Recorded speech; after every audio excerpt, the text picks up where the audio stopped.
పంచాయతీలో కాంగ్రెస్ హవా, 3 విడతల ఎన్నికలు పూర్తి. 3 విడతలు కూడా కాంగ్రెస్ ఆధిక్యం సాధించింది. పంచాయతీ ఎన్నికలు మొత్తానికి ప్రశాంతంగా ముగిశాయి. ఇక ఇథియోపియా పార్లమెంట్లో ప్రధాని మోడీ ప్రసంగం సొంత గడ్డపై ఉన్నట్టుందని చెప్తున్నారు ఆయన. మీ ప్రజాస్వామ్య ప్రమాణం అభినందనీయమైన ప్రశంస. ఇక ఢిల్లీ కాలుష్యంపై సుప్రీం సీరియస్, టోల్ ప్లాజాలు కూడా మూసేయాలని ఆదేశమట.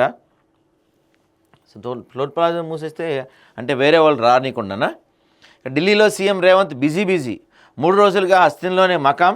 జాతీయ రాజధానిలో నిలబడంతో జోరుగా రాజకీయ చర్చలు. ఏం జరుగుతుందో అని గుసగుసలు. మంత్రివర్గ విస్తరణ ఇదంతా ఏదో పెద్ద స్థాయిలోనే జరుగుతున్నట్టు కనిపిస్తుంది.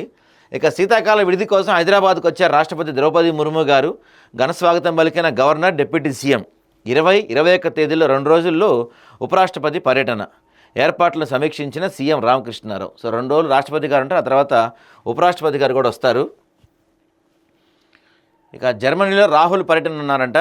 మ్యూనిచ్లో BMW ప్లాట్ సందర్శన, తయారీ రంగ బలోపేతంపై దృష్టి పెట్టాలని సూచన. ఎవరికి? జర్మనీ వాళ్ళకి సూచన చేశాడు ఆయన. అనర్హతకు స్పీకర్ నో, ఆ 5 ఎమ్మెల్యేలపై నిర్ణయం. సో బీఆర్ఎస్ దాఖలు చేసిన అనర్హత పిటిషన్లు కొట్టివేస్తూ సంచలన తీర్పిచ్చారు. ముందు నుంచే మనం ఊహించిందే అది. ఇక స్పీకర్ తీర్పు రాజ్యాంగ విరుద్ధం, అసెంబ్లీ సాక్షిగా ప్రజాస్వామ్యం కూని. ఫిరాయింపు ఎమ్మెల్యేల తీర్పుపై కేటీఆర్ ఫైర్ అవుతున్నారు. గతంలో మరి గతాన్ని మర్చిపోతారు ఏంటో వీళ్ళు. ఇక డీలిమిటేషన్ గడువు 19 వరకు జిహెచ్ఎంసీ వార్డుల విషయంలో హైకోర్టు నిర్ణయం. జనాభా సంఖ్య, మ్యాప్లు ఇవన్నీ కూడా పబ్లిక్ డొమైన్లో పెట్టాలని చెప్పారు.